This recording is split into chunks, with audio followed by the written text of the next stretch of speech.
Hello, it is John here, and it is nearly half term, nearly halfway through the summer term. Where did that go? That went quick. So this is our last week thinking about the topic of humility, and then next half term, we're going to have a new topic. Doesn't get much more exciting than that. Well, today, it's the last week in humility. You know this by now. Humility isn't about saying that I'm awesome. It isn't about saying that I'm rubbish either. No, humility is about saying, how are you? It's about living a life where it's more about loving the Lord and loving our neighbour, as Jesus says, than loving ourselves. Humility is about being focused outside ourselves on other people, on their needs, on their joys, on their sadnesses, not always on me. It's about wondering which chocolate you'd like, not taking the one I'd like. It's that kind of curious love that wants to see other people looked after and cared for and made happy. And it is not an easy way to live. It's a good way to live. It's full of joy and fun and friendship, but it's not easy because we easily think about ourselves.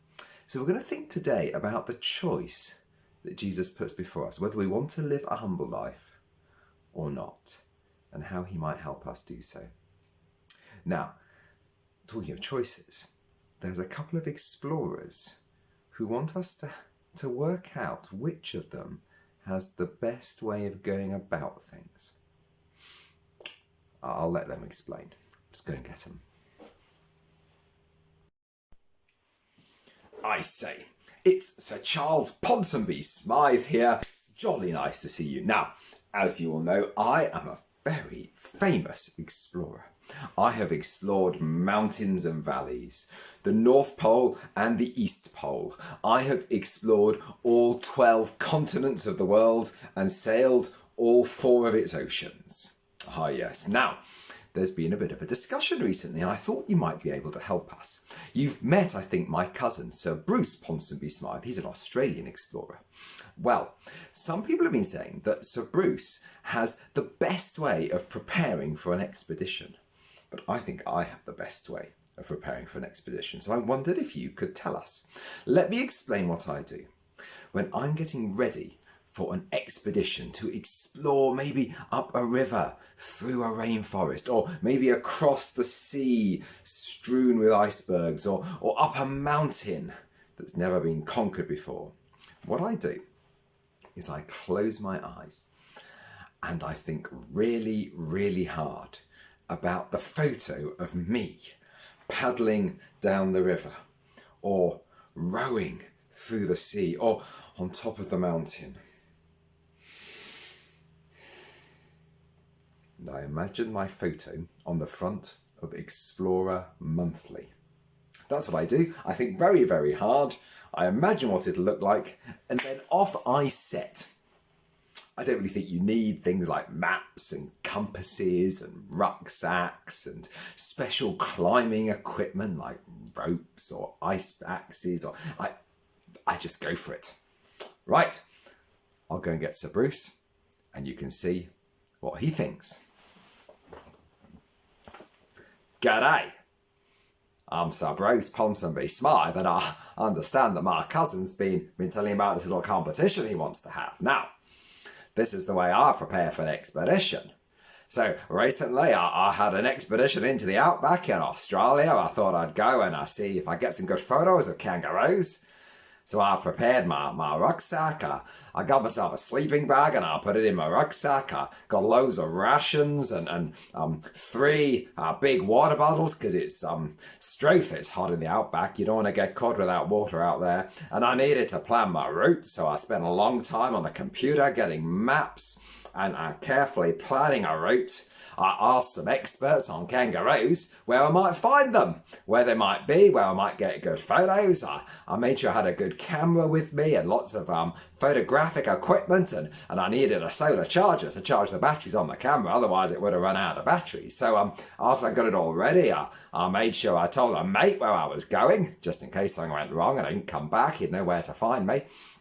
And then I looked at my compass, I looked at my map that I'd printed out, and I set off. I got some bonds of photos of kangaroos. Stroth, They're beauts. Right. Anyway, why don't you decide who has the better way of doing it? Whether it's Sir Charles, not quite sure what method he uses, but I think he's told you, or whether it's me, Sir Bruce. You let us know, and I'll see you soon. Bonza. Well, there's two ways of exploring, two different methods of getting ready for an expedition. I think I know which would be better. I also think Sir Charles's is it's kind of all about him, isn't it? He wants to be the great explorer. He kind of wants to have his photo on the magazines. I kind of get the impression Sir Bruce just likes it, just enjoys going, seeing new places, getting some nice photos of kangaroos, learning more about them. Probably enjoys meeting people when he travels and things like that. They're quite different, although they look quite similar. Anyway, Jesus said to his disciples that there were two ways you could live. He said you can either live for your own greatness. You can live in a way that means everyone thinks you are great. You want to be the one who's in charge of every game. You want to be the one who's doing really well at school. You want to be the one who's picked first in the team. You want to be the one who's really popular. It might be any of those. It might be all of those. You want to be successful. You want to be important. You want to matter. Now, it'd be good to have a life that mattered, but does someone matter more because they're well known or important, or if they're kind and loving and help people?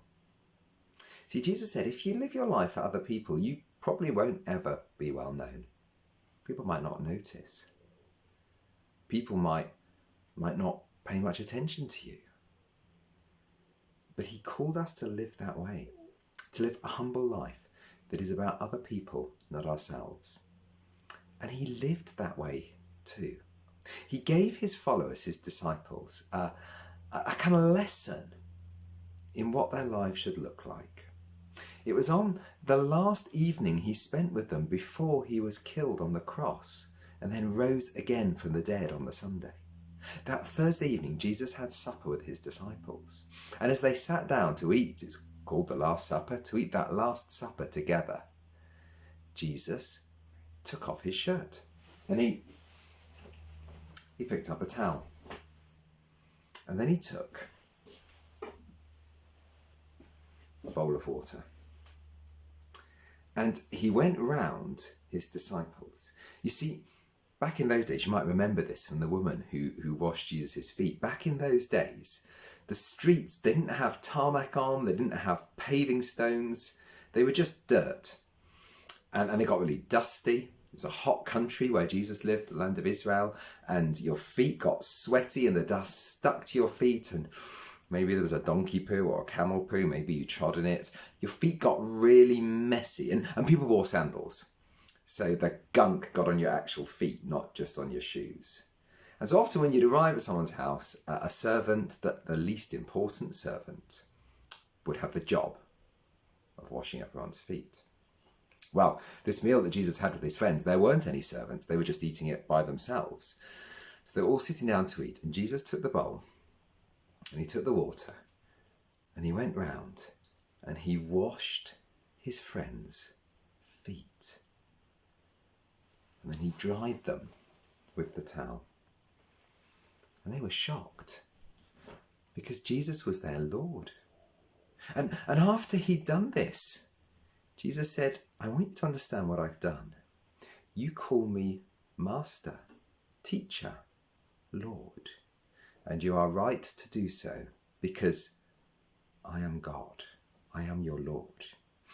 So if I will take the place of a servant and wash your feet, dry them, then so should you. This is how I want you to live with each other. This is how I want you to treat people. I want you to remember this lesson, and I want you to wash other people's feet.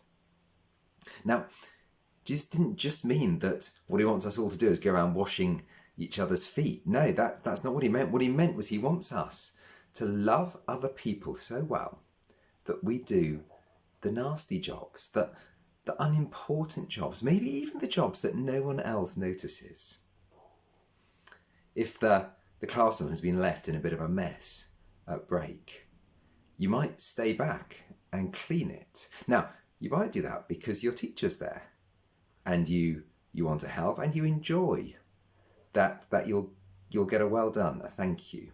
That's a good thing. It's not a bad thing. It's good to help someone and be thanked. That's good. But maybe your teacher's had to rush off because she's got work to prepare for the next lesson and the classroom's a bit of a mess and everyone else got out for break and you think, I'll just tidy up the chairs and the pens and I'll pick those fleeces up off the floor and hang over people's chairs. And I'll just make it neat and I'll spend 5 minutes of my break doing that. Teacher won't know who did it. No one will know. You see, that's a humble act of love. There's no reward. No one sees, no one knows. And it's hard, isn't it? It's hard to live that way. And my guess is that you're thinking, yes, I'd like to be like that. I'd like to be that sort of person. And that's great. But we struggle, don't we? When it comes to it and all our friends are rushing out to break, we want to rush out with them. We want to play the game. It's hard to live it out. But we kind of think, yeah, that would be good. That would make me happy to be like that. That would make other people around me happy if I loved them like that. Well, Jesus says he'll help us. That's the way we want to live. He says that we can ask him and he will help us. He's the sort of God who likes to help his friends. He's the sort of God who likes to serve us. So I thought we could finish our series on humility by asking Jesus just to help us to be humble and to enjoy that. Let's do it. 1, 2, 3. Heavenly Father, please help us to be humble like Jesus, your Son. Please help us to live lives where we love others, where we serve them, and fill us with joy and peace through living your way. Amen. I've really enjoyed this series on humility. It's made me think a lot. I'm looking forward to seeing you again, but I hope you have an amazing half-term holiday between now and then. Bye for now.